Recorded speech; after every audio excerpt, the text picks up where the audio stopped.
Bom dia, meus queridos irmãos. Que Deus derrame e continue a derramar a sua rica bênção e misericórdia sobre esta igreja. Vamos abrir as nossas Bíblias para a meditação desta manhã, no livro de Atos dos Apóstolos, Atos, capítulo 11, dos versículos 19 a 26. Atos dos Apóstolos, capítulo 11, versículo 19 a 26. Acompanhe a leitura e mantenha a sua Bíblia aberta nesses versículos. Assim diz a palavra do Senhor. Então os que foram dispersos por causa da tribulação que sobreveio a Estevão, se espalharam até a Fenícia, Chipre e Antioquia, não anunciando a ninguém a palavra, senão somente aos judeus. Alguns deles, porém, que eram de Chipre e de Cirene, e que foram até Antioquia, falavam também aos gregos, anunciando-lhes o evangelho do Senhor Jesus. A mão do Senhor estava com eles, e muitos, crendo, se converteram ao Senhor. A notícia a respeito deles chegou aos ouvidos da igreja que estava em Jerusalém, e enviaram Barnabé até Antioquia. Tendo ele chegado e vendo a graça de Deus, alegrou-se e exortava a todos a que, com firmeza de coração, permanecessem no Senhor. Porque era um homem bom, cheio do Espírito Santo e de fé, e muita gente se uniu ao Senhor. E partiu Barnabé para Tarso à procura de Saulo. Tendo-o encontrado, levou-o para Antioquia, e por todo um ano se reuniu naquela igreja e ensinaram numerosa multidão. Em Antioquia foram os discípulos pela primeira vez chamados cristãos. Eterno Pai, louvamos a Ti pelo privilégio de mais um domingo. Estamos aqui reunidos como Teu povo para estudar a Tua palavra. Rogamos nessa manhã que o Teu Santo Espírito traga, ó Deus, aos nossos corações esta palavra, nos desperte, nos capacite, para também sermos chamados cristãos e sermos sal e luz nessa terra. No nome do Senhor Jesus Cristo. Amém. Diz uma história, certa feita, um jovem agricultor, na verdade um principiante agricultor, comprou um terreno. E não sabendo como lidar com esse terreno, foi ao encontro de um senhor, já experimentado, já sem os seus cabelos, marcado pelo sol, marcado nas suas mãos por anos e décadas de labuta. E foi buscar um conselho desse senhor. E esse senhor lhe deu 6 conselhos, 6 recomendações. Meu filho, tenha cuidado de você mesmo. Meu filho, não esmoreça frente às primeiras dificuldades. Haverá pedras no solo. O sol será causticante. Você irá desistir, será tentado a desistir. Não esmoreça. Cuide bem do solo. Regue-o. Trabalhe com ele dia após dia. Cuide dele como se fosse o seu filho. Plante boas sementes. E plante muito mais sementes do que é necessário, porque muitas das vezes se extraviam ou morrem. Tenha alvos. Nunca fique parado. Nunca postergue. Cuide da planta até que ela nasça. Até que ela reproduza. Recolha os bons frutos. E dê sempre glórias a Deus. E dependa da chuva. E dependa da chuva. Portanto, de joelhos, você como um agricultor deve estar. Essa é uma história inventada por mim ontem à noite. Como é bem difícil fazer uma introdução, nós vamos buscar, baseado na palavra de Deus, o que ela pode nos falar para introduzir. Tal como esse jovem. Um outro jovem, talvez não tão jovem, mas ele descreve um fato maravilhoso na palavra de Deus. Lucas, o autor de Atos, ele descreve o maravilhoso crescimento de uma igreja que ele viu, que ele observou. E nessa manhã, de uma forma bem objetiva, nós vamos trabalhar as recomendações para uma igreja que quer ser bem-sucedida, para uma igreja que quer estar firmada no Senhor. Que recomendações esse jovem Lucas, médico, detalhista e com grande esperança na sua fala, pode nos trazer hoje como uma igreja, como uma igreja que precisa, sim, a cada dia ser reavivada, fomentada na palavra do Senhor. Nessa manhã, nesses textos que nós abrimos aqui, eu gostaria que você permanecesse com a sua Bíblia aberta. Nós vamos verificar quais são as 6 recomendações de Lucas para esta igreja, para a sexta igreja, para a minha vida e para a sua vida. A primeira recomendação que nós vemos aqui é que tribulação não é empecilho. Acompanhe comigo os versículos iniciais. Então os que foram dispersos por causa da tribulação que sobreveio a Estevão, se espalharam até Fenícia, Chipre e Antioquia, não anunciando a ninguém a palavra, senão somente aos judeus. Como nós lemos no começo de Atos, quando Jesus Cristo subiu aos céus, e ali foi glorificado e está sentado à destra de Deus Pai, os apóstolos saíram para Jerusalém e começaram a se reunir e orar, interceder, para que o Espírito Santo, o Consolador, viesse, tal como Cristo havia prometido. E ele veio, naquela festa dos Pentecostes, e ali naquela festa em que milhares, e como diz Flávio Joséfo, eram mais ou menos 2 milhões a 2 milhões e meio de pessoas, que durante uma semana vinham a Jerusalém. Era uma multidão, e diante daquela multidão, homens imbuídos do Espírito Santo, capacitados pelo Espírito Santo, pregaram. E naquela noite, 3.000 homens, talvez 20.000 pessoas se converteram. Creram no Senhor Jesus Cristo como seu Senhor e Salvador, e uma igreja cresceu. Mais adiante nós vemos em Atos que, naquela pregação de Pedro e João, quando curaram aquele homem que estava há anos naquela porta, mendigando, 5.000 pessoas, na verdade 5.000 homens se converteram ao Senhor, ou seja, uma igreja vigorosa. Tal como nós lemos em Atos capítulo 2, uma igreja que amava estar junto, orando, partindo pão, ensinando, uma igreja linda. Uma igreja também que foi disciplinada, Ananias e Safira, no capítulo 5, e tantos outros fatos que aconteceram. Porém veio a tribulação. Ocorreu, na verdade, aqui, depois do cuidado da igreja, se expressando quando os homens ali foram eleitos, Estevão e mais outros 6, eleitos para cuidar da igreja, quando tudo parecia bom e perfeito, que união maravilhosa, que crescimento, sobreveio a tribulação. Uma tribulação ferrenha, em que o primeiro mártir foi Estevão, que não renunciou à sua fé, declarando que Jesus Cristo é o Senhor, e naquela tarde foi levado para fora dos muros da cidade, apedrejado, e naquele mesmo dia começou uma grande perseguição a todos aqueles que amavam o Senhor Jesus Cristo. E o que aconteceu?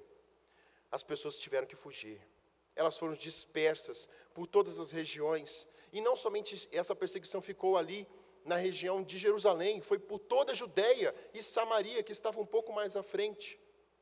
Então os homens saíram atribulados, homens designados para o serviço agora. Aonde estavam eles? Os apóstolos ficaram em Jerusalém, mas essa intensa tribulação sobreveio sobre aquelas pessoas.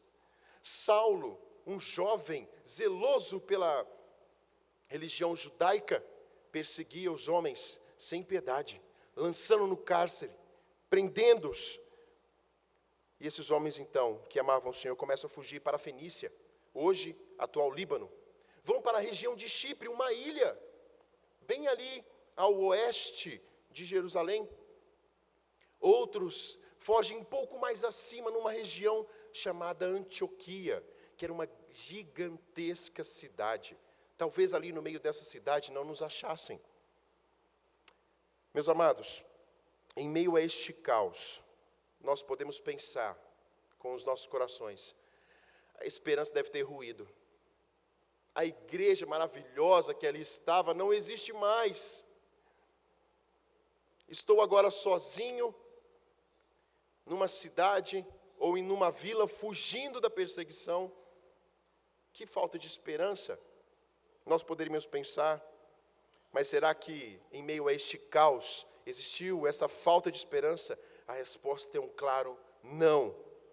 Porque na providência divina, aqueles que faziam parte da igreja foram sim forçados a sair de Jerusalém.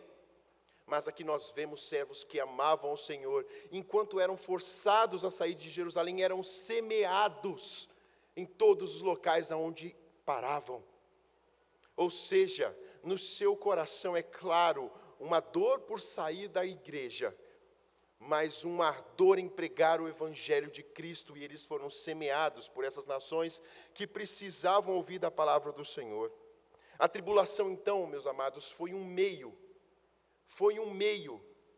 para levar as pessoas que amavam o Senhor a pregar o evangelho. A tribulação semeou o povo diante das nações. A priori, eles foram semeados para levar o evangelho aos judeus. E como nós vemos na palavra de Deus, Jesus Cristo veio para os primeiro quem eram seus, para os judeus. Portanto, o Senhor tinha um propósito na tribulação de levar aqueles que amavam o seu nome a pregar o evangelho para os judeus.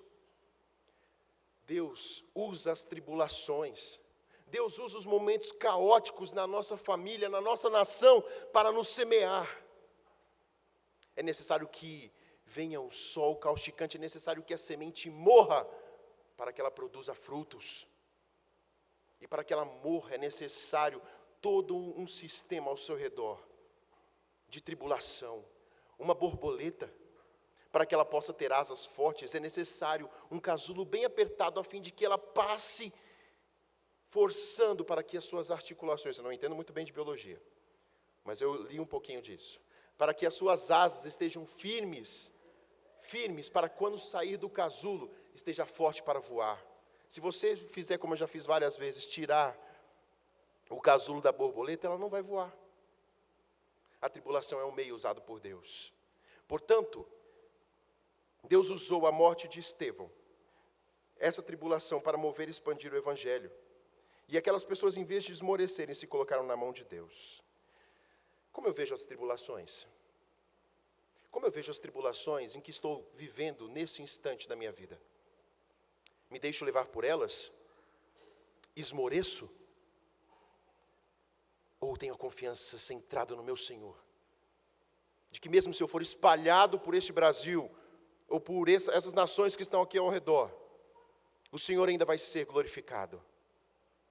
Creio que Deus pode usar na tribulação, Ele vai ser engrandecido. Abra comigo Josué capítulo 1, para encerrarmos esse ponto 1. Josué capítulo 1, versículo 9. Um texto muito conhecido.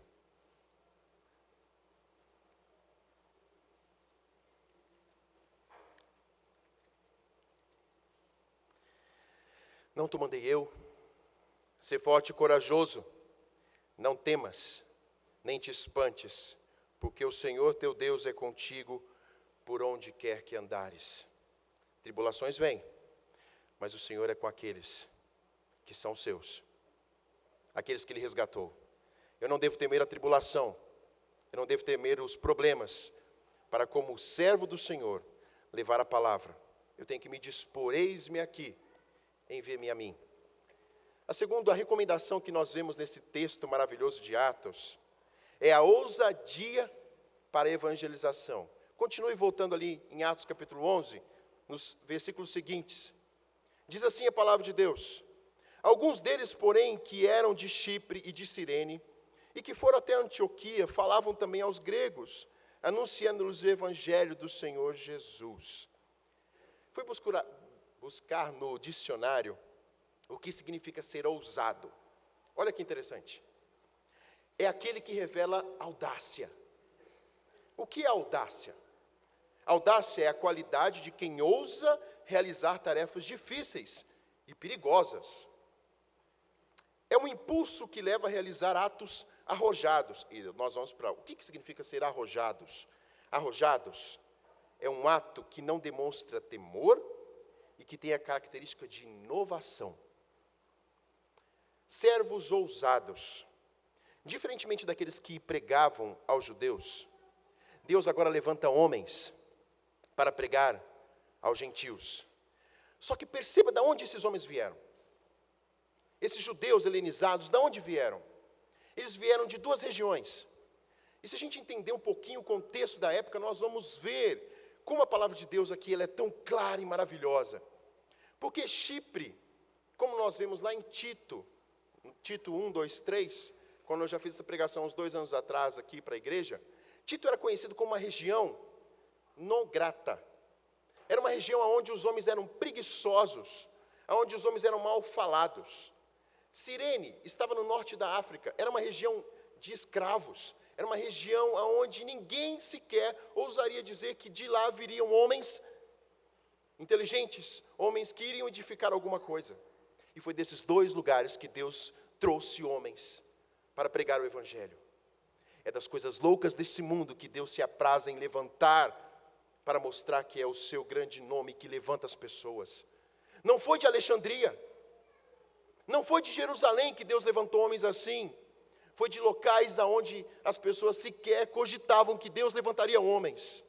Esse é o nosso Deus que levanta homens zelosos, e eram homens ousados, porque eles foram pregar em Antioquia, que era a terceira maior cidade daquela época. Era uma cidade gigantesca, era uma cidade que foi fundada no ano 300 a.C. Era uma cidade mercantilista, era uma cidade que havia muitos problemas morais. Mas foi ali que Deus levantou homens para pregar o Evangelho. Porque em Antioquia também haviam judeus que pregavam para os gentios a fim de se tornarem judeus. Mas aqui, judeus que amavam ao Senhor, pregam agora para gentios, pregam Cristo para esses homens. Portanto, nós vemos aqui uma segunda profecia se cumprindo. Em meio à tribulação, no contexto, no primeiro ponto que eu disse, na primeira recomendação, cumpre-se uma promessa. Ele veio, em primeiro lugar, para aqueles que eram seus. E aqui outra profecia se cumpre. Ele veio também agora para os gentios. Olha que maravilha acontecendo. Nós lemos aqui em Oséias, nos últimos versículos, ali 14, de 4 a 7, a respeito do plano do Senhor, dos judeus serem bênção. E aqui cumpre-se a profecia deles serem bênção, das pessoas estarem às suas sombras, ouvindo o Evangelho do Senhor Jesus, porque Cristo veio, e agora homens se tornaram úteis no serviço. Olha que maravilha é estar diante do Senhor. Homens na mão de Deus, que conhecem o seu Deus, os seus mandamentos, não temem homens, não temem circunstâncias para pregar a palavra de Deus. Aplicação: sejamos ousados. 1 Samuel 15, 22 fala que melhor é obedecer. E como ser ousados? Obedecendo a Deus e a sua palavra. É disso que o Senhor requer de nós, obediência. Quando nós somos obedientes, na verdade, filhos que aqui estão, nada nos impede. Obedecer é melhor do que sacrifícios. E o Senhor requer obediência. E a sua ousadia tinha um lastro: obediência. Quer ser ousado, meus irmãos? Seja obediente ao Senhor. Seja obediente aos seus mandamentos. Certamente, vocês verão e serão frutos, na verdade, serão sementes vigorosas no serviço do Senhor. Mas há uma terceira recomendação. Na verdade, não uma recomendação, tal como aquele jovem que estava plantando, começando uma plantação. Aquele senhor disse: dependa da chuva e joelhos no chão. Meus amados, a terceira recomendação é que o triunfo do crente é estar debaixo da condução divina. Continue lendo comigo aí, Atos. Diz assim: a mão do Senhor estava com eles, e muitos, crendo, se converteram ao Senhor. Triunfo é vitória ou êxito.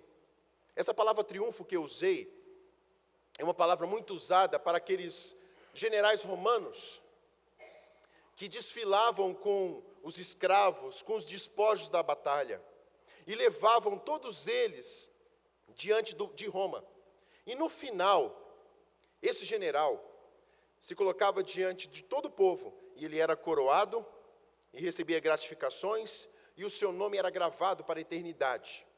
Por isso que aquelas estátuas romanas nós vemos muitas vezes. Há um triunfo maravilhoso que você vê em Roma, que é um arco ali do triunfo, que até Napoleão imitou, colocando em Paris um semelhante, em grande escala.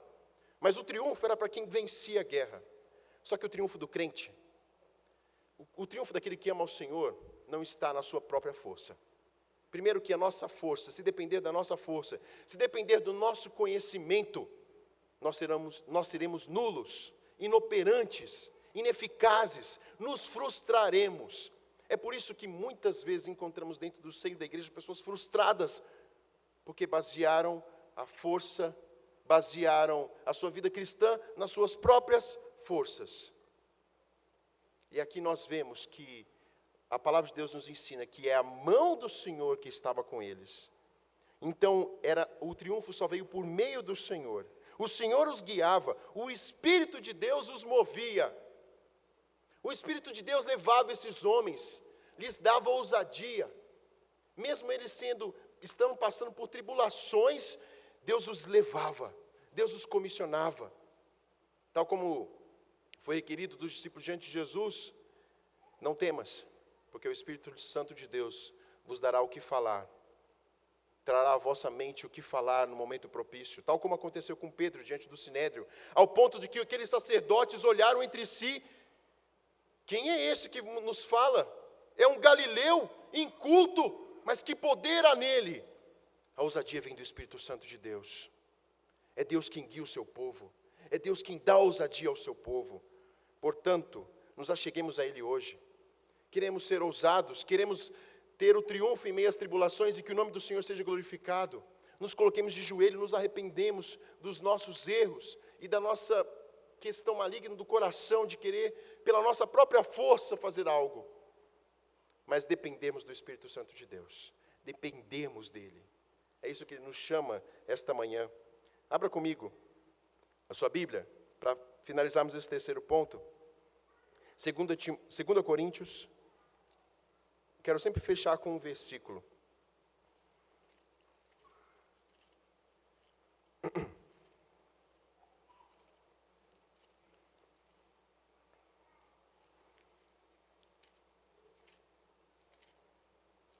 Tem tanto escrito na minha Bíblia que eu não estou achando Coríntios. Espera aí. Achei. 2 Coríntios, capítulo 10. Esqueci de falar o capítulo. Capítulo 10, 4b.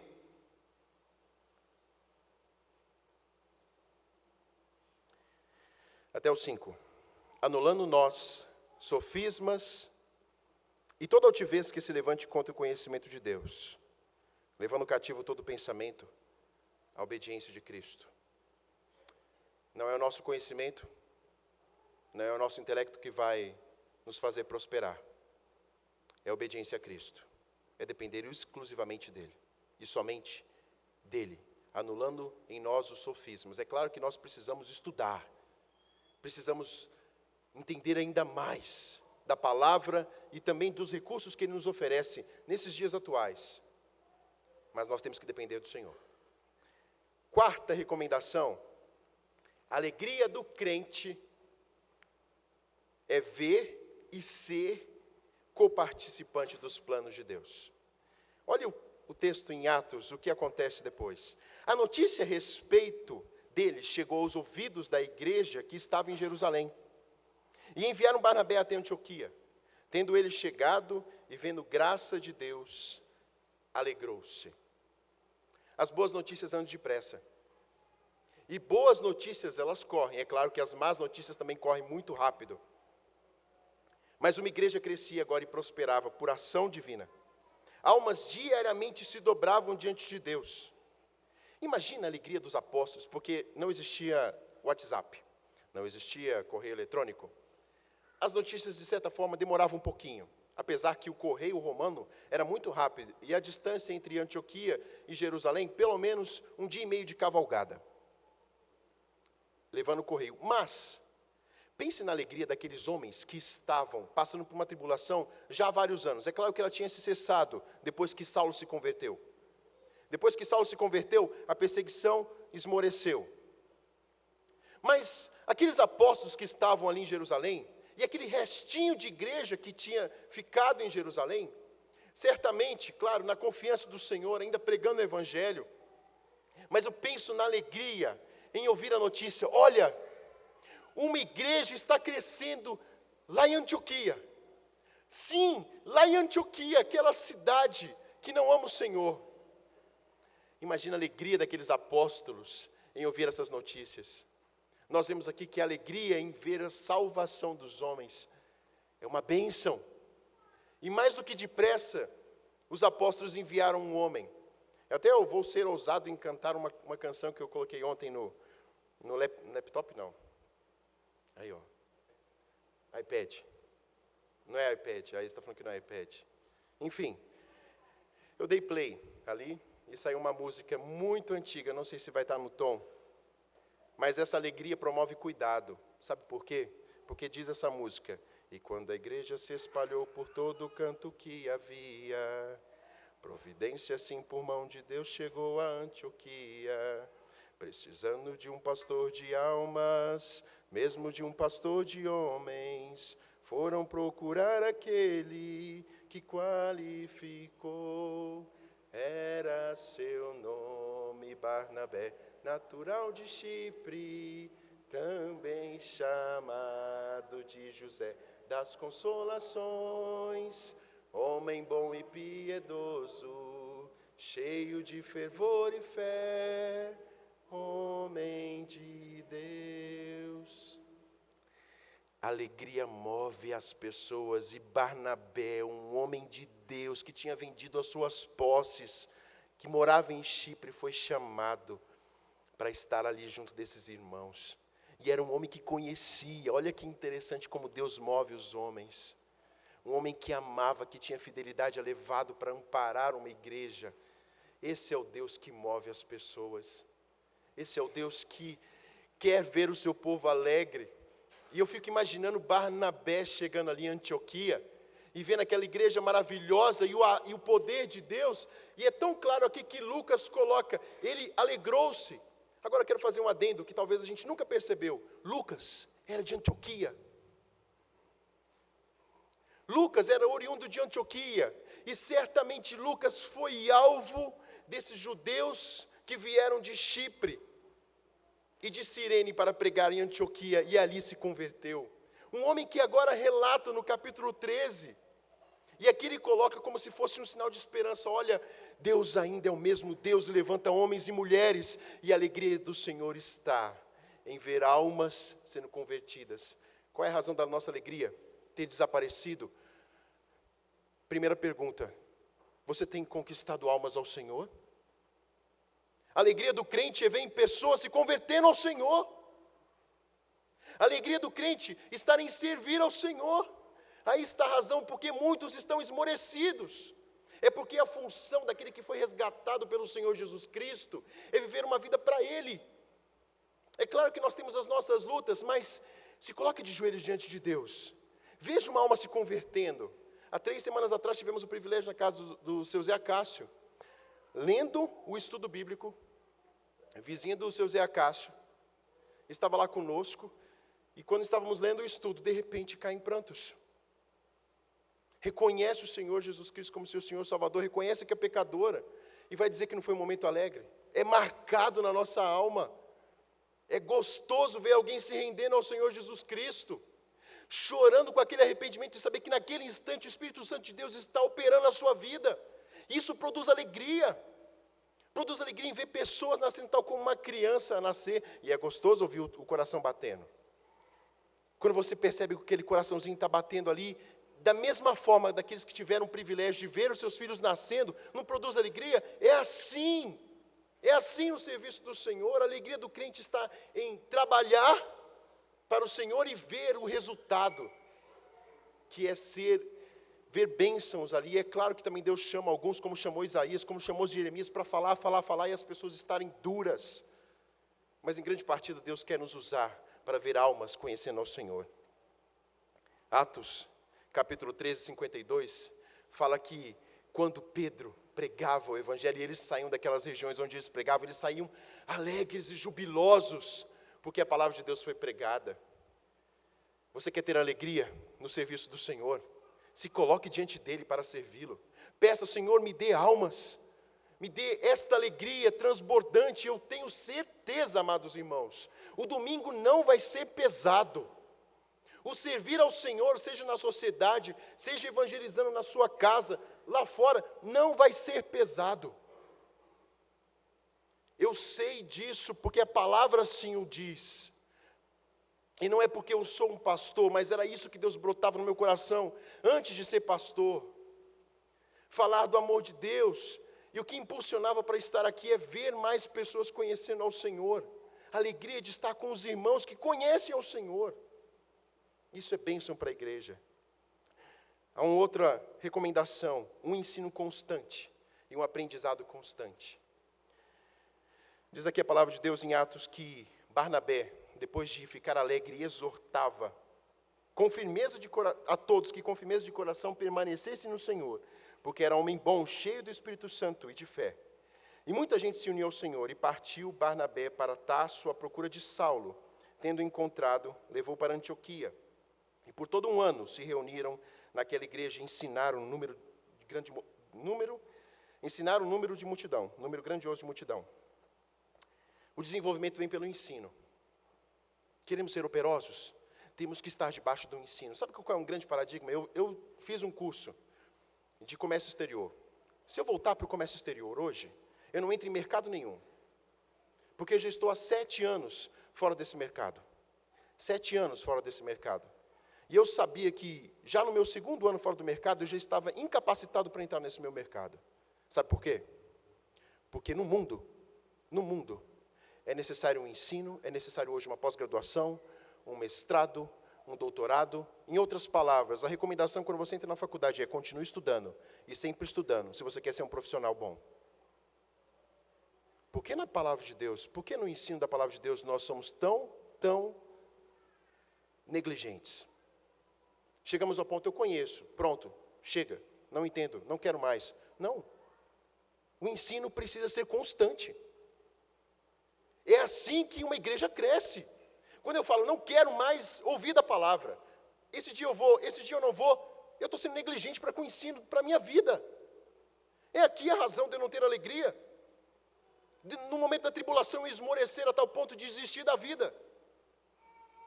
O ensino precisa ser daqueles que têm a capacidade de ensinar constante, eu ter constante pessoas ensinando. E aqueles que não têm esse ensino precisam constantemente ser ensinados. Como judeu, então, de fala grega, Barnabé começa a ensinar aquele povo e exortar, permaneçam na fé, isso é cuidado. Aqueles homens eram recém-convertidos, e eles precisavam de um homem zeloso. Permaneçam na fé, porque eles sabem que o inimigo é voraz, e ele tenta destruir toda uma geração. Como? Falta do ensino. É nítido no nosso país, não é verdade? É só ver o país, tem a falta de ensino, vira um cabresco de voto. O que dirá então na palavra de Deus? Vira um cabresco de quem? Do nosso inimigo, da nossa alma? Quer perder os seus filhos? Quer perder seu esposo, sua esposa, sua família? Esta igreja? Deixe de ensinar, ou deixe de aprender. É tão claro na palavra de Deus. Então ele exorta e instrui a palavra. Se eu tenho conhecimento da palavra, se eu já estudei, se eu consigo discernir erros, se eu consigo discernir na minha igreja alguns erros, quem eu estou ensinando? Ou estou só sentado analisando? E a segunda pergunta é, se eu reconheço que eu não sei, ou estou precisando ser ensinado, a quem eu recorro? O que estou fazendo parado até agora? Isso move a igreja. Fazer essas perguntas para nós mesmos nos move. E o Espírito Santo de Deus, eu creio que Ele está movendo essa igreja para isso. Por fim, nós vamos ver a recompensa. A recompensa é ser parecidos com Cristo. O último versículo diz, em Antioquia foram os discípulos pela primeira vez chamados cristãos. O desejo do coração nosso pecador é fama. O desejo do nosso coração pecador, e nós somos assim, quem diz que não é assim, mente. Nós queremos que a glória seja nos dada. Nós queremos ser reconhecidos diante dos homens. Seja seja uma multidão. Nosso coração é assim. Seja na soberba, seja na falsa humildade. Essa é a grande luta do nosso coração. Mas sabe como um cristão verdadeiro, como o servo do Senhor, ele é reconhecido sendo servo e parecido com o grande servo Jesus Cristo. Uma lição para aprendermos. A maior glória do servo de Deus é ser parecido com seu mestre, ser chamado pelo seu nome. Antioquia se tornou um local de bênção. Antioquia passou, depois do ano 70, a ser uma grande cidade exportadora de homens zelosos. Leia depois Atos capítulo 13. Perceba quem estava naquela reunião de oração quando Paulo e Barnabé foram enviados. Homens zelosos que foram criados em uma igreja que instruía e crescia, mas também era uma igreja missionária, em que aqueles homens ali zelosos passaram a ser não somente capacitadores dessa igreja, mas de outras tantas. Mas o maior trunfo desta igreja foi ser diante dos homens vista como servos daquele a qual eles pregavam. E este é o grande trunfo da nossa vida. Olharem para nós e verem Cristo nas nossas vidas. E verem, eis aí um homem, uma mulher, um jovem diferente. Ele realmente leva o nome do Senhor Jesus Cristo. E não há nenhuma glória neste mundo que se compare a isto. Talvez nominalmente levamos o nome de crentes cristãos, mas a pergunta é, realmente eu mereço levar esse nome? Eu sou digno desse nome? Talvez nós pensamos, não, o trabalho na nossa vida começa com esse não. Senhor, até hoje não fui digno de levar o seu nome, mas como diz a palavra de Deus em 1 Tessalonicenses, capítulo 5, versículos 23 e 24, o mesmo Deus da paz vos santifique em tudo, e o vosso espírito, alma e corpo sejam conservados íntegros e irrepreensíveis na vinda de nosso Senhor Jesus Cristo. Fiel é o que vos chama, o qual também o fará. Começa hoje. Se você é servo do Senhor Jesus Cristo, Ele quer renovar a sua vida. Ele quer fazer e vai fazer sim o seu nome ser evidenciado Cristo. Nós temos que angariar por essa plenitude, tal como Paulo declara, e eu encerro com a fala de Paulo. Em 2 Timóteo 4, 7 e 8. Eu quero chegar no final da vida, e anseio que toda essa igreja chegue no final da vida, declarando como Paulo declarou, combati o bom combate, completei a carreira, guardei a fé.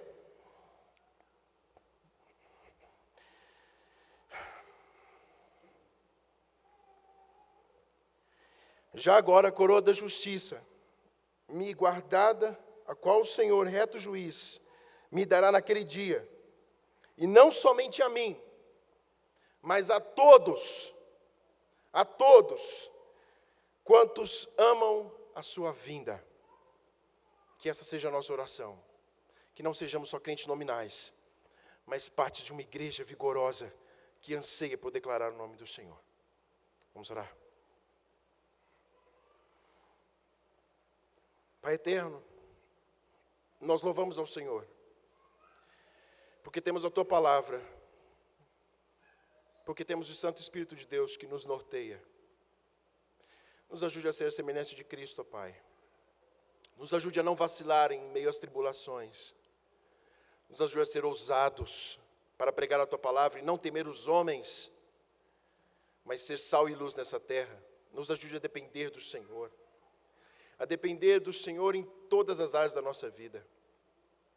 Ó Pai, nos dê alegria em ver pessoas sendo salvas e nós sermos instrumentos, se assim o Senhor nos permitir, de vida para outras pessoas que ainda não Te conhecem, mas são Teus, eleitos, a qual o Senhor está ali, preparando para que Te conheçam.